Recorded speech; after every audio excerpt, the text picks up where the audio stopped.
Well, look at all the goodies we've got. A friend of mine at work has a farm that her father owns, and she was picking vegetables this weekend, and she gave us a bunch. So we've got some zucchini, and some eggplant, some jalapenos, and everything else over here is a tomato. Yep. I think these are blueberry tomatoes, and yes, they're supposed to be that color. And then we've got some, I don't remember what these are, but they're part of the Roma family. And then these are, again, don't remember what they're called, but they're super sweet and they're super good. And I'm going to take a bunch of this and make pasta sauce out of it. So the first thing we're going to do, put all these tomatoes in a colander because a bunch of them still have dirt on them, and go ahead and rinse them off. So let's do that.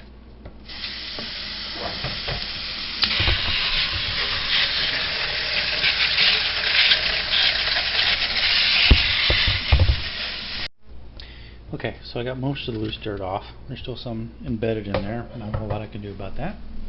So we're going to go ahead and take these and put them in a pot to boil. And got some water in the pot now. And yeah, so we're going to get that to boil. Meanwhile, we're going to wash the blueberry tomatoes. And I don't think they're necessarily supposed to be made into pasta sauce, but we're going to add them in anyway. Just to see what the flavor is like, and because we've got a bunch of tomatoes and this is the only thing I can think of to do with them. Okay, we got all the tomatoes washed and they're all in the pot now. The pot's starting to boil. Isn't that a lovely just mixture of colors right there? I don't know what color the sauce is going to turn out to be, probably mostly yellow, but isn't this just pretty the way it is right now? So we're going to let this boil for about 20-25 minutes. Hopefully that's enough. We'll test it in the end. And then when that's done, we will pop it in the food processor and make a paste. Okay, we're about 10 minutes into cooking now. And as you can see, hopefully, several of the tomatoes, most of the tomatoes have started to split open, burst their little shells. So like here, this is one of the blueberry tomatoes that's starting to lose its seed, or lose its peel. These are the sweet ones. They're also splitting open, and so we're just gonna cook these for another 10 minutes or so. They're getting nice and soft and tender. Obviously, the small ones are cooking faster. Yeah, but yeah, they're cooking nicely. Okay, so I've taken the blueberry tomatoes out. They're in there, and I'm actually gonna rinse some cold water over them, just so they can cool off a little bit so I can actually touch them. Then I'm going to carefully pull the peels right off and pop them in our food processor right over there. So yeah, we'll get those in there, and we're not going to process them yet, I don't think, unless they're basically filling the processor. But yeah, we'll get them all in eventually. Alright, I was in luck. Those are the scraps. And that is the food processor, which is just perfectly filled up to the brim, ready for me to process. Woohoo! Okay, well, we're ready to chop these up. They've been sitting for a while. We actually drained them a couple times. Hopefully nothing goes horribly wrong here. Our food processor bottoms are broken, so it's a little unstable. But we're going to go ahead and try it anyway.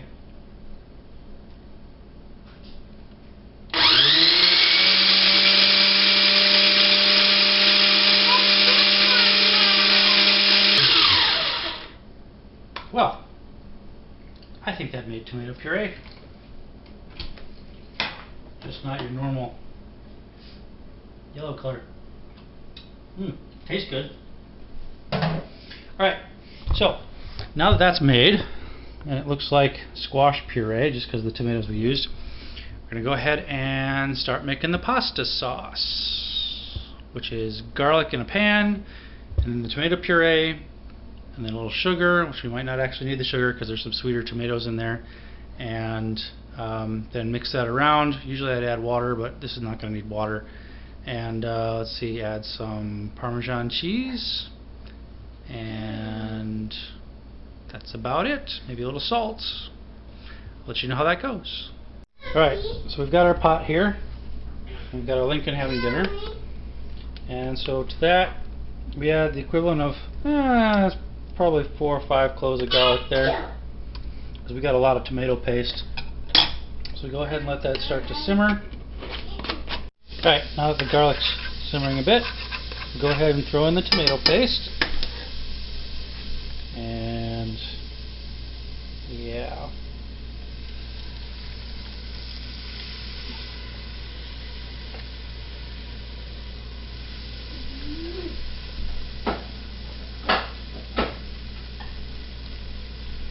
I want to get as much of that in there as possible. But that's about the consistency of tomato paste.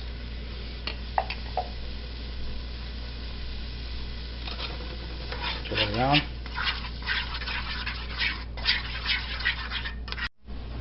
Alright, so that's boiled down a little bit. And you can see there's still seeds in there. Technically you're supposed to remove the seeds, but it's fine. Oops, that's not good. I just spilled sugar everywhere. So add a little bit of sugar to get rid of the acidity, boil out the acidity, and then put some on the side so you can have burned sugar smell everywhere. Meanwhile, I have started some boiling water over there so we can make some pasta. We're going to make rigatoni. Don't know if that's what's best with this particular type of pasta sauce, but that's what we did. And now that that's in there, go ahead and add some Parmesan Romano cheese. Mix that up. The cheesy sauce. We're actually going to add some salt, because normally there's salt in the canned version, which is what this recipe usually has in it. But obviously these weren't canned, so there we go. Alright, well, the pasta's done cooking. We're going to go ahead and put it in the bowl here. For me, I'm not going to eat all of this right now, but I do eat a lot of pasta when I eat pasta. So we'll just go with that for now. And then we will go ahead and take this over here. And this is the state of the sauce now. Basically the consistency of normal tomato sauce, at least to me is normal tomato sauce that I make. We'll go ahead and put that on there. The only difference is this is yellow instead of red, and it has a slightly different taste because of the sweetness of the tomatoes. Other than that, it's the same. So let's give it a try. Alright, well,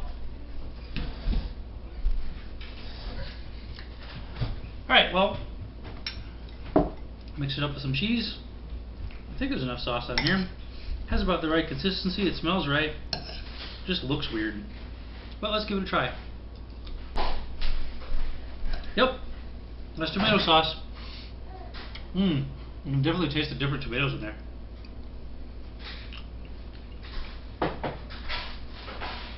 But yeah, so if you want to make tomato sauce from scratch, use whatever tomatoes you want. Well, obviously Romas are best, or meaty tomatoes are best. But yeah, that's the process to make tomato puree from tomatoes, and then to make sauce out of it.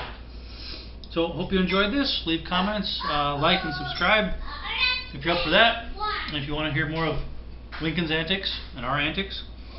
And yeah, we'll have more videos coming up soon, and have a wonderful day and week until then. Bye for now.